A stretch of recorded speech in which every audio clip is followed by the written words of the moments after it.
A questão agora é saúde. O diretor regional de saúde, Fabrício Fonseca, fala com a gente. Fabrício, obrigado por me atender.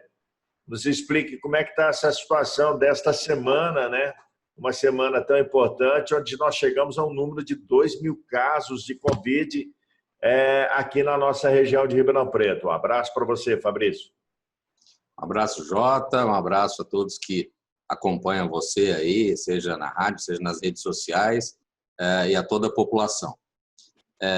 Bem, aqui pelo Departamento Regional de Saúde, nós temos, né, o governo de São Paulo desenvolveu, através da Secretaria de Estado, algumas ferramentas onde a gente tem a consolidação dos dados, né, da região e dos municípios, sejam dos casos, né, de Covid e seja também dos óbitos. Além disso, nós temos um sistema que controla a ocupação de leitos. E isso é muito importante nesse momento agora, principalmente quando a gente fala do Plano São Paulo. O Plano São Paulo, de retomada inteligente e consciente da economia, né, que foi muito bem elaborado pelo governo do Estado, ele tem, entre uma das variáveis mais importantes, que tem um peso muito alto, é o número de leitos de UTI Covid à disposição da região e a sua taxa de ocupação. Então, isso é muito importante a gente monitorar, a gente faz isso pelo menos 2 vezes por dia, mesmo que a gente tenha relatórios frequentes, mas para deixar os secretários municipais informados, os prefeitos informados e a própria Secretaria de Estado informada. Quanto aos dados da região, nós tivemos o início, né, do Plano São Paulo, da retomada agora na segunda-feira, só que como as pessoas puderam observar, ontem na coletiva de imprensa, a secretária Patrícia Ellen, que é secretária de Desenvolvimento Econômico, que o Plano São Paulo ele é muito mais do que um plano só de saúde, né? É um plano de retomada, porque as pessoas vêm passando problemas econômicos, muita gente perdeu emprego, vem passando dificuldade, né? Então, tem uma questão bastante complexa envolvida aí. Então, a gente analisa questões de saúde e questões também, como, por exemplo, o percentual de ocupação, abertura do comércio, mas o que nos cabe é saúde. Bem, e quanto à saúde, nós temos que informar a população, né, como órgãos fornecedores de dados que somos, já informamos os prefeitos, que a próxima medição, que será determinante para saber se a gente continua da forma como está. Hoje a gente se encontra na fase chamada fase laranja ou fase 2 do Plano São Paulo, então por isso que a gente sempre começa falando, fique em casa e use máscara, só saia se precisar. E um detalhe importante, a quarentena não acabou, ela não acabou. O que houve foi uma flexibilização para que a economia pudesse ter uma certa recuperação, né, de algumas atividades, principalmente aí na área comercial. Então, nós estamos numa curva ascendente, né, na nossa região, uma curva assim, de casos subindo muito rapidamente. Por isso que ontem nós até fizemos uma postagem nas redes sociais dizendo que alcançamos os 2.000 casos na região.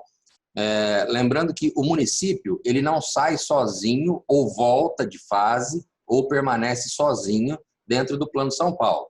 É uma análise regional com base nos municípios sob a abrangência do DRS. Nosso DRS de número 13, da região de Ribeirão, ele vai lá, ele pega cidades desde Santo Antônio da Alegria até Monte Alto, no outro extremo. Lembrando que nós só estamos sem máscaras, né, porque nós estamos em ambiente controlado. Eu estou dentro da minha sala aqui, tirei a máscara para que vocês pudessem entender melhor o que a gente está falando, para não comprometer, mas a gente passa o dia todo de máscara, né, não tem jeito. Tem que ser assim, não há outra forma. Você evita muito, mas muito contágio. Esses dados trazem reflexo dos dias anteriores.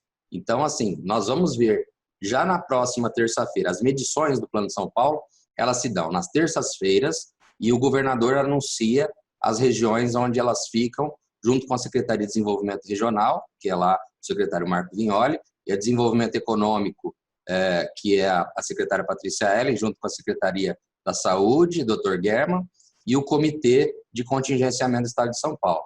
Então, a medição se dá na terça e o anúncio se dá na quarta. E nos últimos dias, o que nós temos na região é tudo aumentando, né? É um aumento do número de casos, todos os dias aumentando os casos.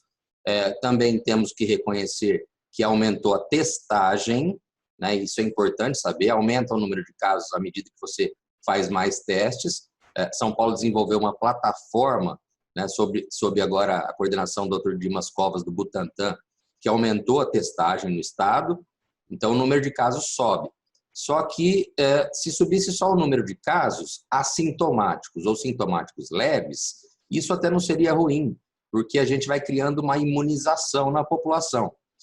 Só que o que está subindo é o número de casos graves que precisam de leitos de UTI, chegando inclusive a sua grande maioria, os relatos que a gente tem dos hospitais, e agora um relatório que a gente recebeu da Vigilância Epidemiológica Regional, chegando casos já entubados, né, e precisando de ventilação mecânica, ou seja, sedação e ventilação mecânica. Agora, o que nos preocupa é a ocupação dos leitos de UTI, né? Porque a ocupação dos leitos de enfermaria é uma questão tranquila. Você vai, se recupera e acaba retornando para casa e fica em quarentena. Ou mesmo os assintomáticos ou sintomáticos leves, eles estão em casa de quarentena. Fabrício, eu gostaria de pedir a você que a semana que vem, nesta próxima semana, a gente pudesse fazer uma outra matéria também de esclarecimentos, talvez na terça ou na quarta-feira. Eu agradeço imensamente, porque, afinal de contas, o nosso canal, a Rádio Comunitária e a STVI estão à disposição da Secretaria para que possamos elucidar esses casos. Nós que agradecemos a oportunidade, né, de esclarecer a população de qual é a nossa situação. Não é uma gripezinha qualquer, é uma coisa bastante grave, que gera um desconforto tremendo e, dependendo da situação, pode levar a óbito. E nós temos aí, né, passamos aí da casa dos 60 e poucos óbitos na região. Acho que era esse o recado que a gente tinha para dar. Fique em casa, só saia quando necessário, extremamente necessário, para fazer as suas compras. Os idosos, fiquem em casa, alguém faça as compras pelos idosos, sejam os filhos, os netos, parentes, vizinhos, né?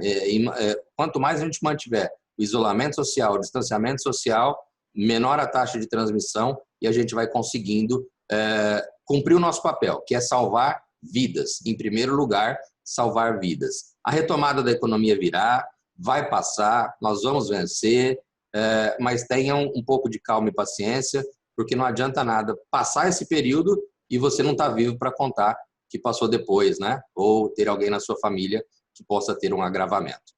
Obrigado, Fabrício. Um abraço para você. Um grande abraço, obrigado pela oportunidade. Que Deus nos abençoe e nós vamos sair e vamos vencer mais essa. Essa é a ideia. Fabrício Fonseca falou aqui na minha rede social, na Rádio Comunitária e na STVI.